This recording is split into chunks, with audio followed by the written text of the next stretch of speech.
Hello, this is Linda from Linda Hardwick Designs.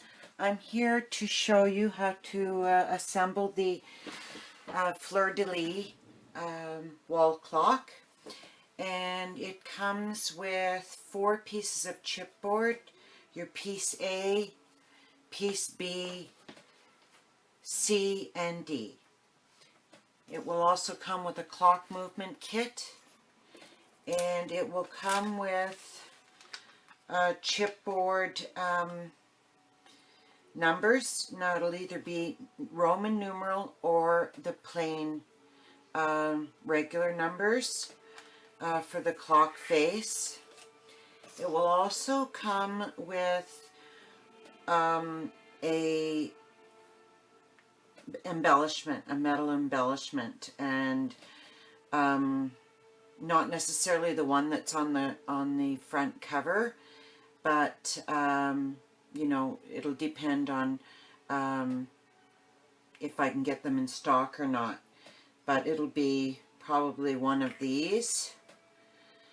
Okay, so we will begin by you're going to adhere piece A to piece B, which I've already done here.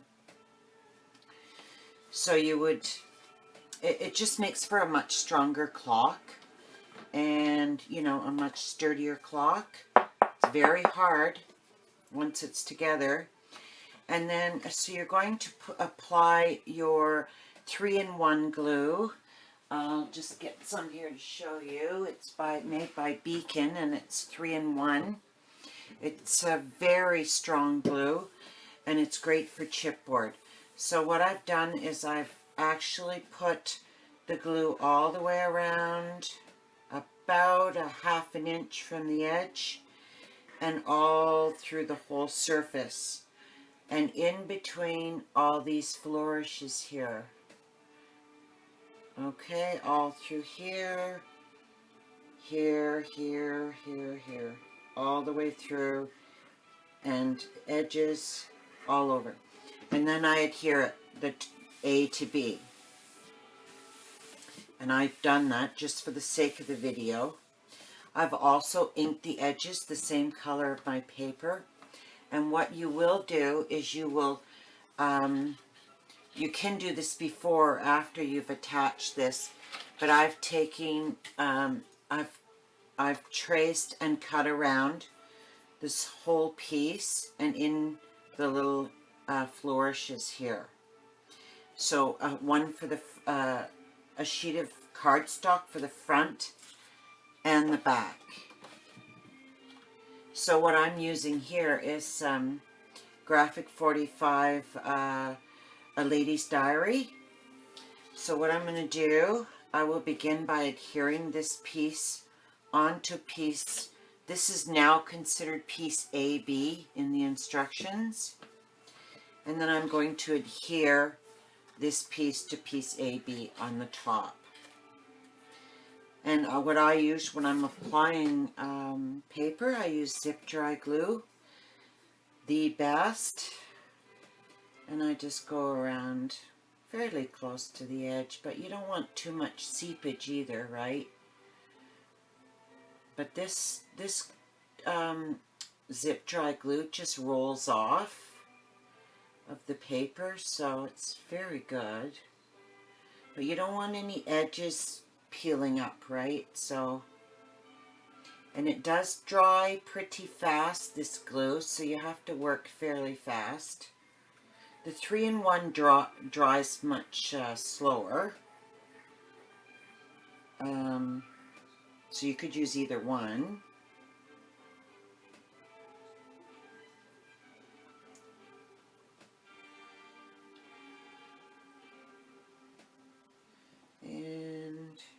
You'll find this clock is very easy to put together.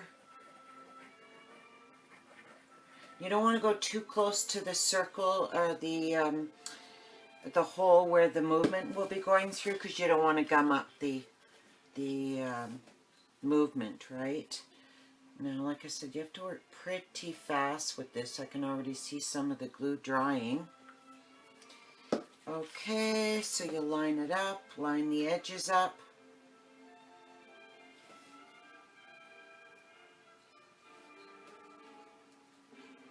And you have to be very careful. And like I said, you have to work fairly fast. And that looks, hopefully I'm not blocking the camera here. That looks pretty darn good. Okay, so then you will take your bone folder and burnish over the whole clock.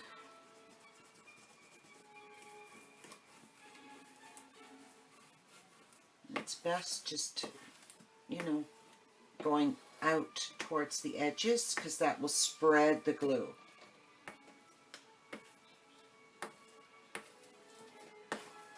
I think the hardest part of this clock is probably cutting out the paper, because it does, once that's done, if you have that all ready before you actually start to assemble it, you will see how easy it is. And now I have a little bit of seepage here, which will just roll right off, and I will check all the edges. It looks like it's pretty good. Pretty good. Okay. There we go.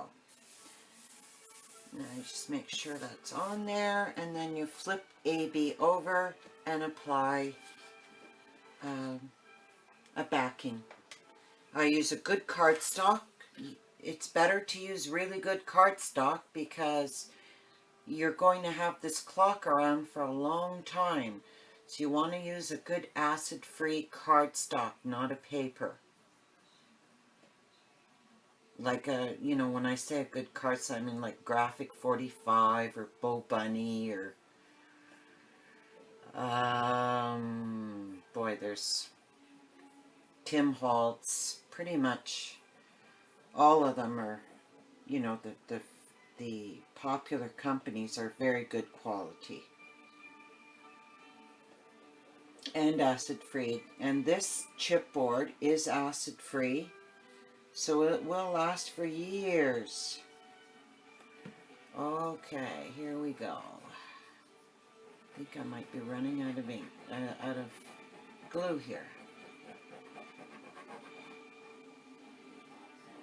And almost done. No, I'm doing okay.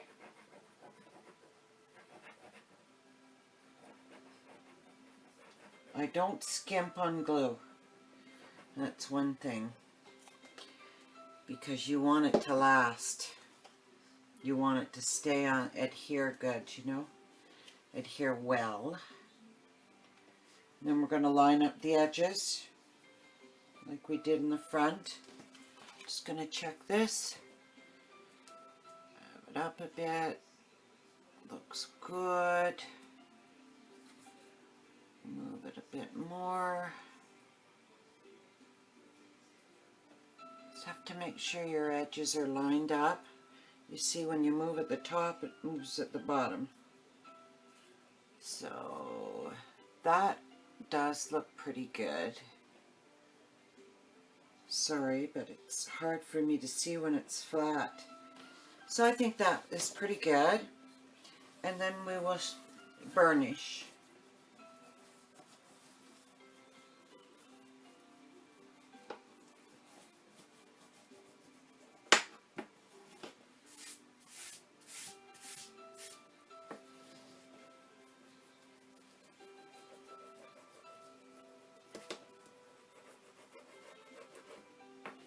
So out again.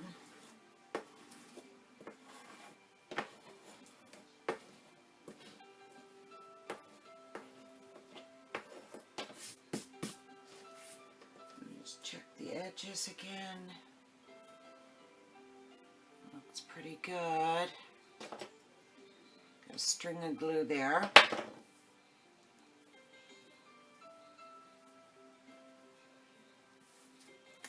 Looks good. Okay. So now what we're going to do is I'm going to add the numbers. Oh, no, I'm not. I'm going to add the flourishes, the fleur-de-lis first. Now what I've done is I've added the paper. I will be including paper for the top. It'll be a light color so you can ink it to match your flourishes. Same with the numbers. So you'll get a cardstock, plus you'll get the chipboard numbers all cut out and ready to go. Now what I do is I put it through my Xyron machine. I have a 2.5 inch and a 5 inch, and that's what I do to stick it on top. I don't find that the glue is strong enough to hold these flourishes on, so I add a little bit more glue.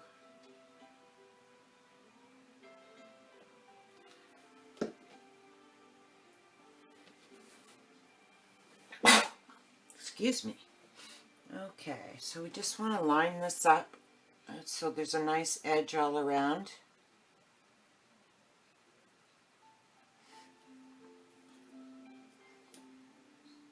Yeah, that's quite lovely. Okay, and then we'll press that down. Make sure it's in line there. There we go. Hope you can see that okay. And now we'll put one on the bottom, and we've done the same thing with the paper. Oh, just a second here. Okay, just going to add some glue.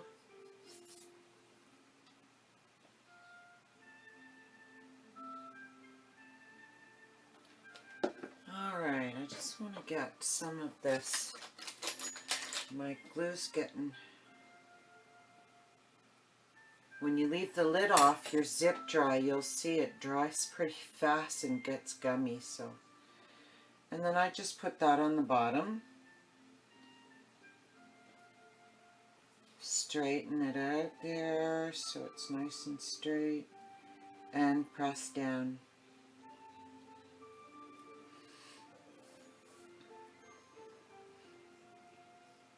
There we go. I've inked those edges.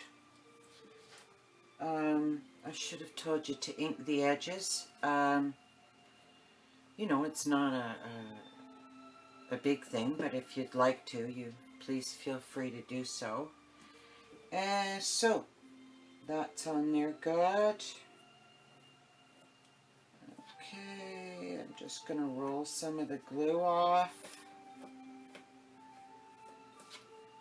Okay, now I'm just going to grab a baby wipe.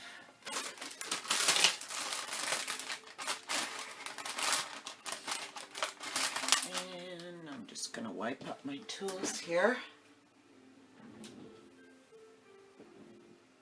There we go.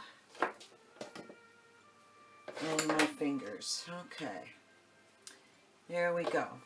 So now we're going to, I've done the same thing, I think I've told you this, about the numbers. Now, I'm going to begin to, you know, place the numbers but not glue them down yet. So we'll put the 12, just to give you an idea. The 12, just, you know, place them so you can get an idea on what your placement will be like. Now we do know we have to have these fairly centered, and the 3 centered, and the 9 centered. So the 9 is here. And 3. Actually, that's not the 9. That's the 4. And there's a 5. And 6. So you're going to try and line those up. 6. And a 7. 8. And the 9 is going to see, so it's best to do it, you know, don't put them down there permanent until we know what it looks like.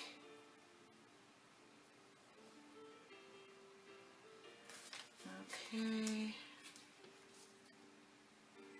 And that's 10 and 11.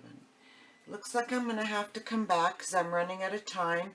And I'll be right back for Fleur de Lis Clock Kit Part 2.